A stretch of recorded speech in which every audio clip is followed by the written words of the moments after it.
think everyone's heard about the Jeffrey Epstein case continuing and what's happening there.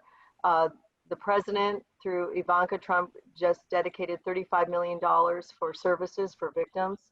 And the attention has come back to human and sex trafficking once again. So although we've been all working on this for quite some time, the community has another round of interest in this. And as we start to see the need for supporting our police officers and everything that's happening in our communities, unfortunately, drug trafficking and sex trafficking are two of the crimes that intersect and really impact us in our everyday lives. So COVID has been its own issue. And I just want to remind everyone, it was a year ago at our V.A.S.T meeting that we were being told about HIV and the impact that HIV and disease had and how it applied to trafficking.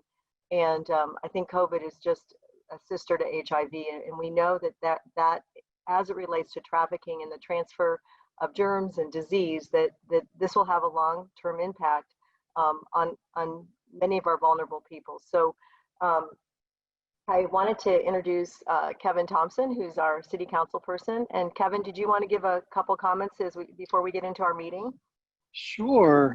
So yeah, this is really our first Zoom meeting that we've had for V.A.S.T. And I was just kind of scrolling through and looking at everyone that's joined us, and it's quite the crowd. We have quite a few people on here, so thank you everyone for joining us, and hopefully before too long we'll be able to get back together face to face and have that human contact that we all so desperately crave, especially with Bob Nelson sitting up there. I gotta throw a plug in for Bob. Bob's our man. Yes, he is. He takes care of us. And so, yeah, so thank everybody for jumping on and taking time out of your day to join us. And yeah, so go ahead, Kathleen, and take it away. If you want to run through introductions, I don't know if you want to do that or not, or if you just want to go for broke. I think there's like 45 people on. I see Mark Teslaw from Homeland Security. I'm not getting to see everybody. I see Commander Bellows, who we were just on the phone, and Commander Bellows is from Mesa Police Department, my hometown police department. And then our speakers I will introduce. So we have Leah Benson from CC's Hope, and then Sam Corrett and Noel Thomas from Zero Trafficking. And I know I'm looking at the names too, and so we will have a chance at the end. So if anyone who isn't speaking today on the agenda but has some announcements, we will cover that at the very end, if that's okay with everyone. I wanted to give you an update since January, since the last time we met. There were some things that happened, and 3 or 4 cases. So during that time, my husband and I hosted a survivor who lived with us for 5 months, and she's now independent, has a job, and is registered for college and is working. So that was a huge success, and that was exciting.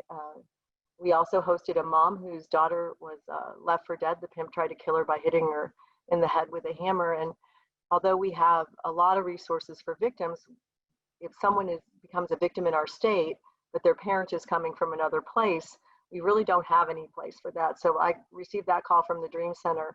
The good news is they got to go home right before the COVID started, right as it was starting.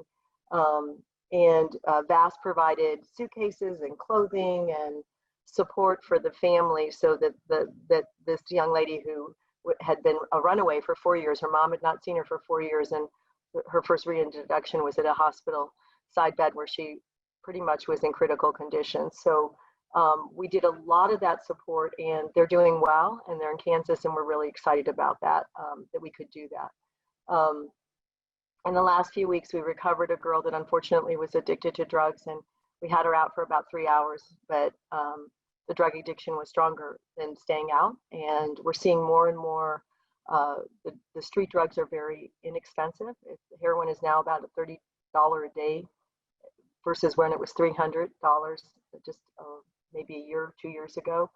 And so I don't know, I'm being told by other law enforcement that crime is down, but the use of drugs is up, and it's intersecting with our trafficking victims. And there's a lot of work that we need to be doing, because sometimes that's how they get their drugs is by obviously human and sex trafficking that's happening. So we're seeing more and more, I'm seeing more and more what I'm going to call zombie people out on the streets, more and more homeless. It's unfortunate, but it's been a side effect of the COVID and everything that's happening. As you remember, we were about to have a major fundraising event right before this happened, and we had to up with people who had already brought their first team in, and we had to cancel the event. But we continued our fundraising efforts, and I have to tell you that we raised $37,000, and we were going for 150. So obviously we fell short of a goal, but we didn't have our event, and I thought that that was a really positive thing. So we have resources, we have money, we can fund projects, we can fund events, and again, with the focus coming back to human and sex trafficking, we have a lot of people reaching out, and I will remind everyone that our primary goal of this group is to bring everyone together that's working on this, but to focus on our law enforcement and to get them resources and technology so they can do their job as effectively and efficiently by providing those resources. And so that's all the updates I have. And I have worked in this space for 10 years. And one of the people I met in the very beginning is Leah Benson. She is a woman with a huge heart for helping survivors of trafficking. She has worked diligently. She ran Streetlight for many, many years. And she is now in Chandler. And I will let Leah tell you about CC's house and all the work that she's doing there, and how it's expanded and growing and it's got momentum. And so Leah, you can unmute, and if you would be so kind as to share with us an update on what's happening, and if anybody doesn't know about CC's house, just assume no one knows anything and tell us what you want us to know about the work that you're doing and what's happening right now in Chandler. So please go ahead. Thank you, Kathleen. Thank you for inviting. I see several names that I've known for a long time that are on here as well. And so it's been great, having stepped away for a couple years due to my husband's passing was difficult, and still working through that, right? But this is, as much as I've tried to get away from this issue, it just keeps coming. So I know, as I knew then 10 years ago when I kept saying this is not a place for me, that God has me in this place for a reason. And so while at Streetlight USA, we took girls 11 through 17 towards the last portion of my stay there before I had to resign due to my husband, was that we were seeing many girls that were aging out of the system that had no support. And so going to my board and saying, really, we can't take 17-year-olds. We need to stop taking 17-year-olds because we can't help them enough. As many of you guys know, the support that's needed to support these girls are many, many years. Kathleen, I haven't shared with you, but Carolyn Jones is back, and some of you know her, and she's been going in and out of the life many times, and she is my mentor. She is the one who's taught me everything that I needed to know about boundaries and supporting these girls as we move forward. So what I found was that there was a need to serve girls 18 through 24. But we didn't want to duplicate services that were out there. And so the goal of CC's was to connect the girls, specifically those who are aging out of the system. But I'm finding that we're starting to get a lot of referrals from the private sector. In fact, I just got a call yesterday from a psychologist that said, this girl doesn't know she's trafficked. She's 19 years old. She refuses to admit she's being brought to these parties. The men pay for the events, and it's drugs. They're able to get drugs all they want, right? So Kathleen, to your point of increase in that, exist. And so many of the girls that we help right now are referrals from also other girls that are trafficked out there. And so again, our focus is 18 to 24.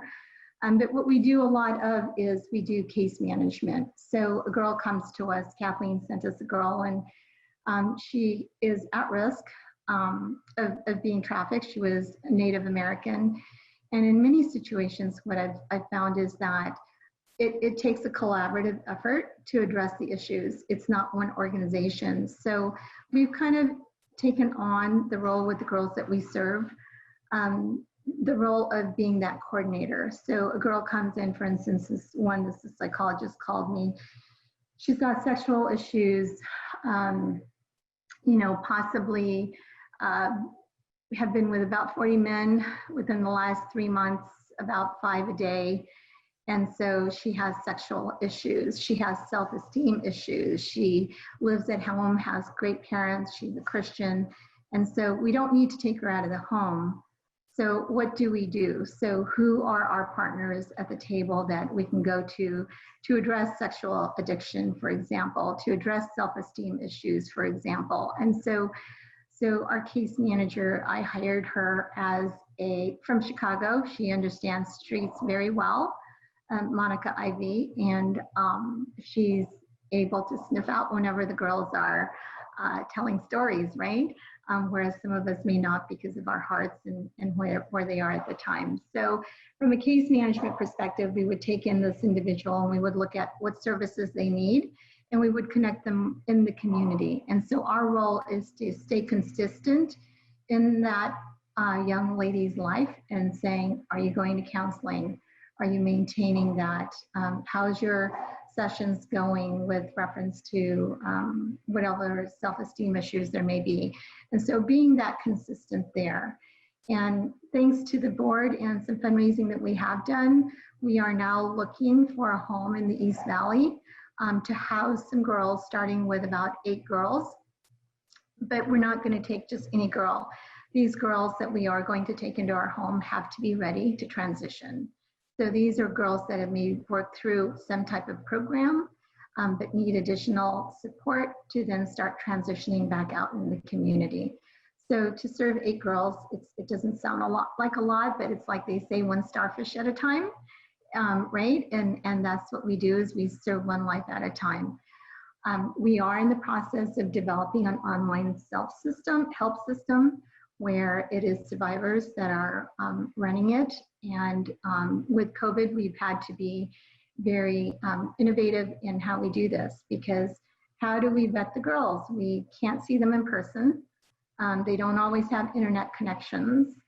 And so how can we see who they are and what are they really up to? Do they really want support? Are they someone that we've been helping for a long time and consistently continues to do what they do? If so, how do we help this person or not help this person? So these are the different things that we do at CC's Hope Center. We do have a controlled growth factor with reference to all of this. Any of you guys have any housing recommendations? Would love to have that. The hardest thing that we're finding right now working with realtors is that they want an application on every girl that's going to move into that home. Well, you guys can imagine what that looks like, right? That's impossible. So that's the barrier that we're finding right now in finding a home. But our hope is to find a 5-bedroom. Our case manager would live there, and the girls would have to go through a specific program in order to be able to stay in the home. So that's CC's Hope Center. And we hope that you'll join our mailing list and support what we do as well. And if we can support you in any way, we'd love to be able to do that too. Leah, thank you so much. It's hard work. These survivors have gone through a lot of trauma, and we talk a lot about trauma-informed care, and sometimes whatever they've experienced is just, we can't imagine. And so that you are in that space and doing that work and continuing to do that work, just thank you for everything you do. Just love and respect you, and I'm grateful that you got to present. And I think we're working on a grant together, so I'm hopeful that that comes through, and we'll talk about that later. But and those are the kinds of collaborations. We just have to be smarter about our resources and what we're doing. So thank you. When COVID started, I got reintroduced to 2 young men who are going to be our next speakers. they are working in a space that is kind of where everything is going if you're going to get the bad guys, and it's all technology based, and they do things, and I'm going to let them explain what they do, but what they're providing is a resource that we haven't seen, because it's not just nationally, it's internationally, that their work that they're doing, and their backgrounds lend themselves to the work that they're doing, and how they approach this crime and the crimes around trafficking is unique. And so I'm always looking for another way to come at this. This is such a big thing, and as we're learning, it's pervasive, from pornography content to things in our schools to our communities, and so it takes someone thinking outside of the way that we've always done things to attack and be successful. So I would love to have Arizona. Sam is in Virginia and Noel is in Florida. They came out to Arizona for the first time about a month ago.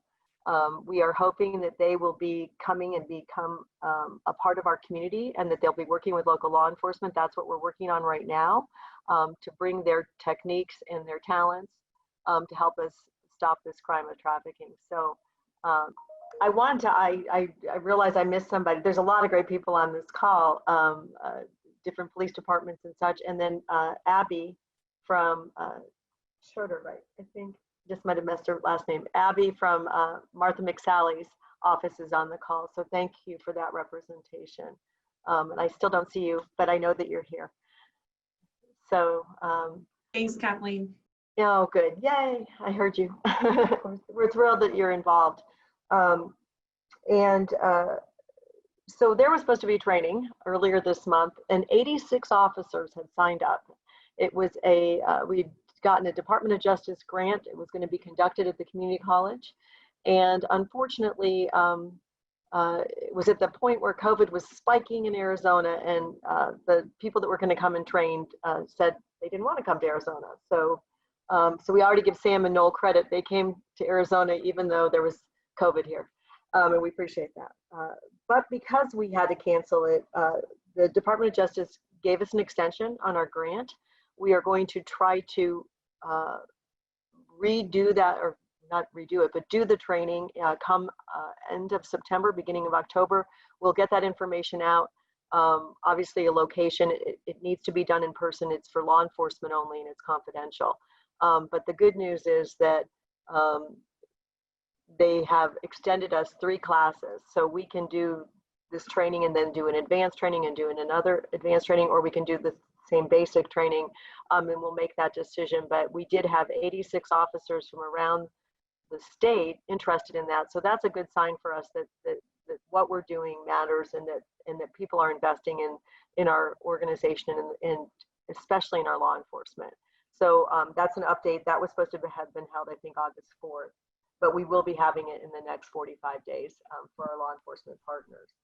And so, Kathleen, real quick, yeah. on that same topic, just had a question come in, and they want fire service wants to know how they can help.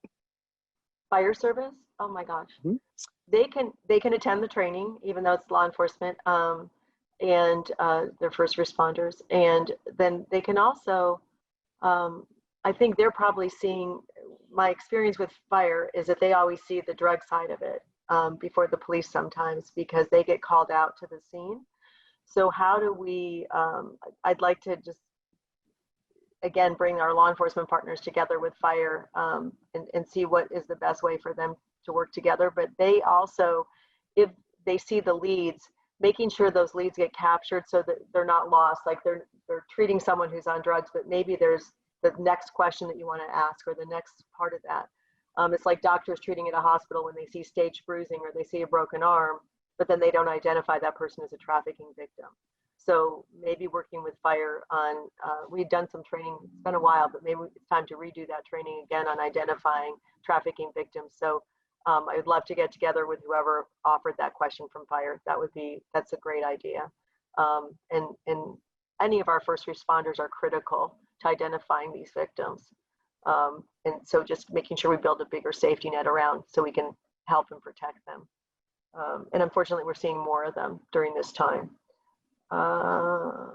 There are also resources on our website, according to Sam. So Sam, thank you.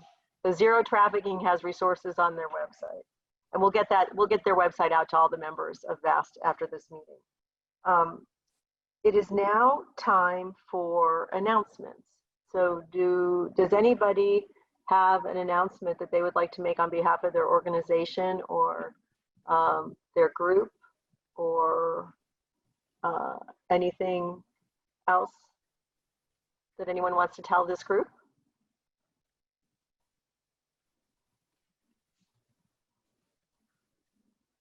Well, hopefully. Crickets. It's Yeah, crickets out there. We've made you also depressed, right? Because now we know it's international and it's worse than we thought. And oh my Lord. I'll ask a question or throw out an idea. Kathleen, it's good to see everybody. Please. Hi, good to see you guys. Yeah. I'm from Mesa Community College, and obviously with everything being virtual now, what we've tried to do, and we're really excited about, we've created what we're going to call Civic Action Hour. We're going to bring in speakers. We have all sorts of different speakers on voting and civic engagement work, and we're looking at this topic as a potential speaker. So every day and on every Wednesday for the whole semester, we're going to bring in different ideas, different thoughts, and I would love to see how we could connect on a Wednesday. And even amazingly, if we all supported it, we could have another huge presentation with more of our clientele or organizations to learn and grow. And now with the virtual world, we can be anywhere presenting and talking and learning and growing. So if there's an opportunity to do this or other issues tied to this, I would love to connect the dots. And I did see a couple of emails. I'll try to make sure I copy them. So that would be an opportunity that we could all work together on. Dwayne, that's great. And it's exactly that. And I have to tell you that since everything's been on the news, I'm actually scheduled to speak 6 times, which is a lot for me in a month. And that's coming up in the next few weeks. So it tells you how critically important this issue is. And if that's an invitation, we will get you the right people, Dwayne, to your meetings and have people present on this. Our local law enforcement, Mesa, Gilbert, all the East Valley cities, and even our tribal police that are on this call today are doing a great job in identifying and recovering and working during COVID. It's an interesting time, but for me during this time, and not to get political, but to really support our law enforcement, what they're doing. And I've been buying a lot of breakfast and lunch if I see cops out having breakfast or lunch. So it's just a little thing to do, but just to acknowledge that they matter and their presence matters. And we are grateful for the job that they do. And again, we are doing what we're doing here, like bringing these resources in so that we can give them the advantage, because it's really about getting the guys off the street that are exploiting these people. Because the recovery after someone is exploited, it's lifelong. You can't be trafficked and then you're all good next Tuesday. It's not like a broken bone.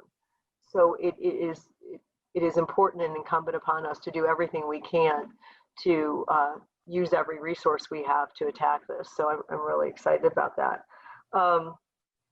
We don't have our date for our law enforcement only meeting, but there will be one in September. And we'll reach out to our law enforcement partners.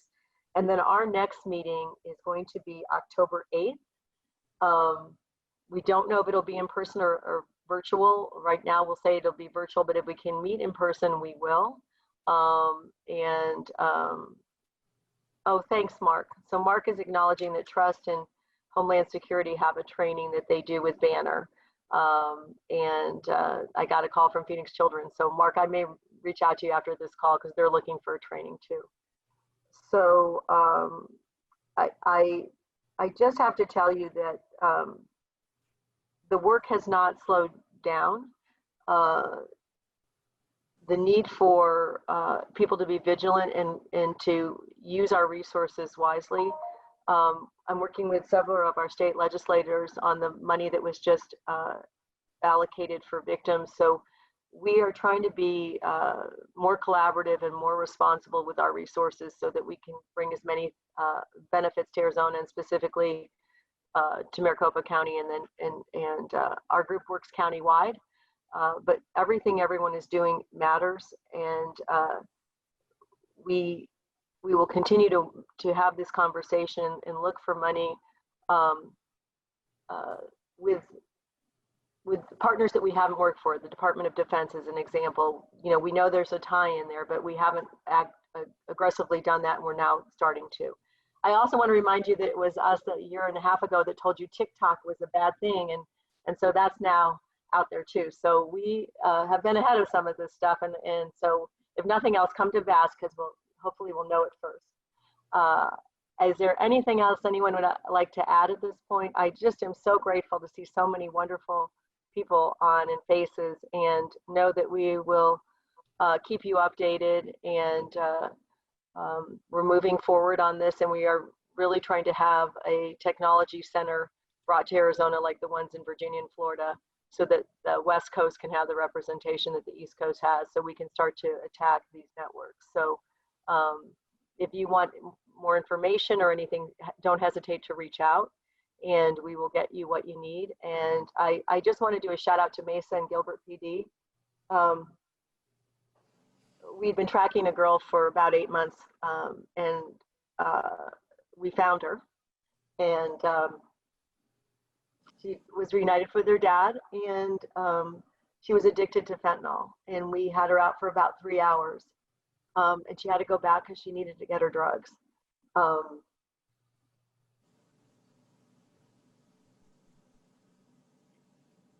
I get a lot of calls from parents that are at their wit's end and they don't know what to do. And so for me, it is important that we understand that the families in our communities that are affected by this don't know what to do, and they need us to do what we do. And so I'm grateful to our law enforcement partners, and Mesa and Gilbert were involved in that case, and they were exceptional, and they got 30 minutes notice, and they helped us do everything we could to try to, we did recover her, we just couldn't keep her out because of the drug situation. So it was eye-opening for me, and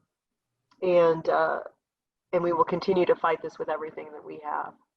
So I just want to thank everybody again, and we will be bringing you more good news in the very near future, and we are going to give it everything we have to fight this.